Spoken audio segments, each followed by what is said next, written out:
Chief National Correspondent and the host of Inside Politics, John King, Senior Political Reporter Nia Malika Henderson, former advisor to 4 presidents, including Ronald Reagan and Bill Clinton, David Gergen, Chief Political Analyst Gloria Borger, former Reagan White House Political Director Jeffrey Lord, he's a Donald Trump supporter, Republican strategist Anna Navarro, former Special Advisor to President Obama Van Jones, and last but not least, Democratic strategist Paul Begala. Thanks, one and all, to your being here. Jeffrey, let me just start with you.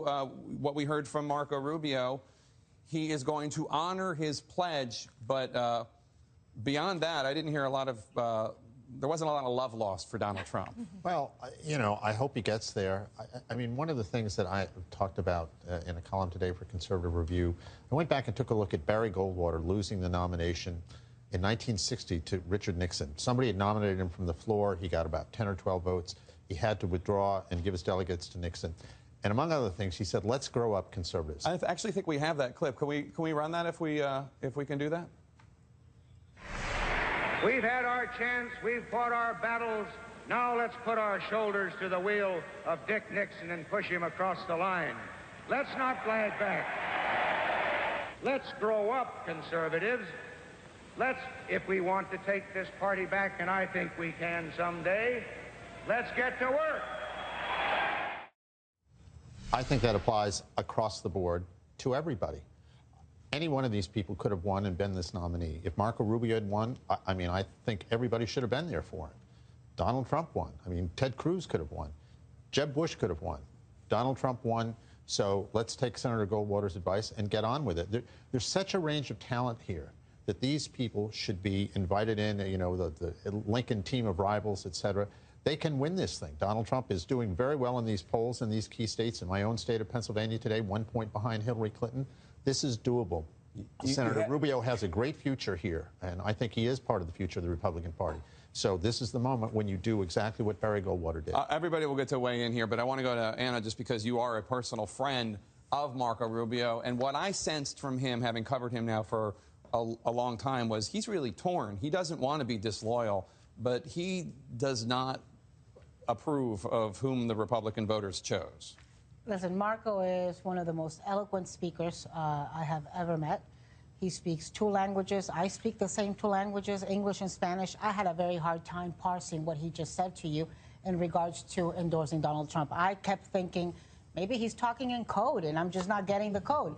Because, you know, you kept asking him the same question. He kept going around in circles about, I signed the pledge to endorse the nominee. I don't want to endorse or vote for Hillary Clinton, but somehow he couldn't get himself to say, I endorse and I support Donald Trump. I think, you know, it's pretty obvious that he is wrestling with it, and it's because of temperament issues. It is because of ideological issues. It is because of policy issues. It's the same reason that so many other Republicans are wrestling with this. I think Marco gave voice to how a lot of Republicans are feeling, you know, coming to terms with the guy being your nominee, but not representing your values or your policy issues. Rubio, Senator Rubio did what a lot of Republicans are doing, which is he is saying, I will endorse the nominee. It's as if you can't get the words Donald Trump out of your mouth. You hear, you know, John McCain, I will endorse the nominee. Rubio said, I took a pledge. I will endorse the nominee. I think Kelly Ayotte said the same thing. It's as if they can't bring themselves. But there's a reason for that. And I think no, Ayotte didn't even say that. She said she supported the nominee, but didn't endorse. Right, didn't endorse. Yeah, she had like a. She will support the nominee. But they don't say Donald Trump. Throughout Paul Ryan's entire interview with you, Anderson Cooper pointed this out the other night.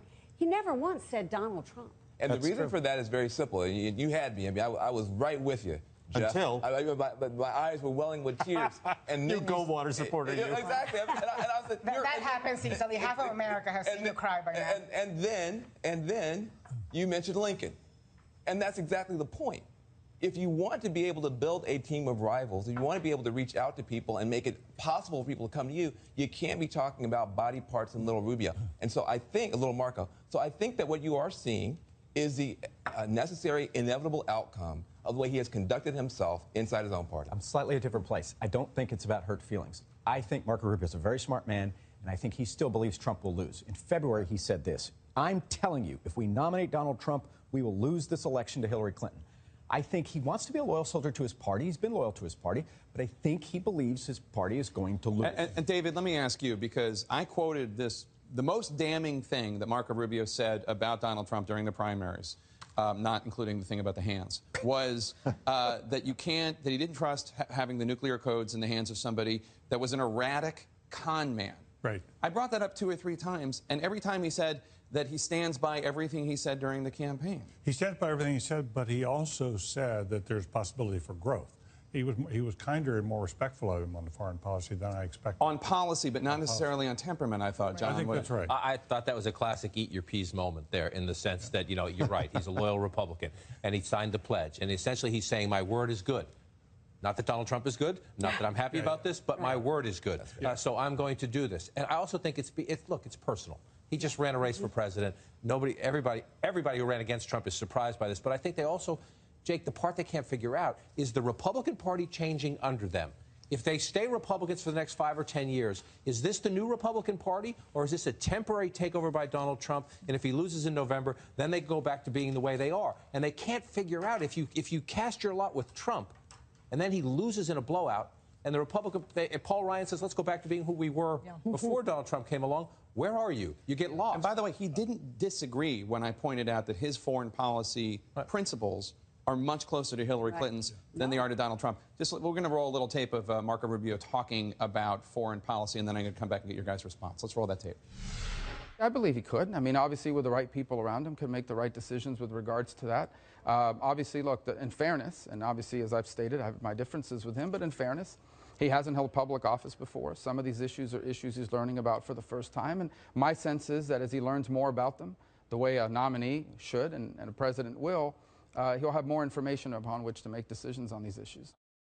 Nia, I thought that was fairly generous as these things go. Yeah, I mean, that there's a learning curve and that Donald Trump can start to expand his circle of his advisors and maybe even shift some of his policy views. I mean, we've seen some of that over these last couple of days. I think there are hurdles still. I mean, if you think about what he said about a temporary ban on Muslims, Mexico paying for a wall, things like that. I do think if you listen to a lot of these Republicans who are just like viscerally opposed to Donald Trump, for those, a kind of etch-a-sketch moment for Donald Trump is going to be hard to come by, because they talk about character, they talk about values. I mean, they call him names. I mean, if you look at what Lindsey Graham, for instance, has said, he sort of made him seem like he was this kooky guy who believed in conspiracy theories. So I think on that end, it's going to be very hard. But these polls today, out of these swing states, suggest that maybe it won't be a blowout, and that in some ways, maybe Donald Trump isn't more of a standard issue Republican candidate than was thought previously. David?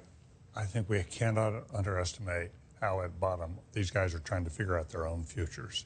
And their ambivalence reflects they're not sure which way this is going to go. And every one of them thinks they came out of a race they should have won, and they should be the next president, and they don't mind seeing Donald Trump go down as long as they can be the next nominee. Yeah. And you know, I thought he was trying to be magnanimous, but in a way, couldn't help but being a little bit dismissive of Donald Trump, because he still can't believe he lost to this guy, right? Right. And as you were saying, and he said, with the right people around him, he will learn.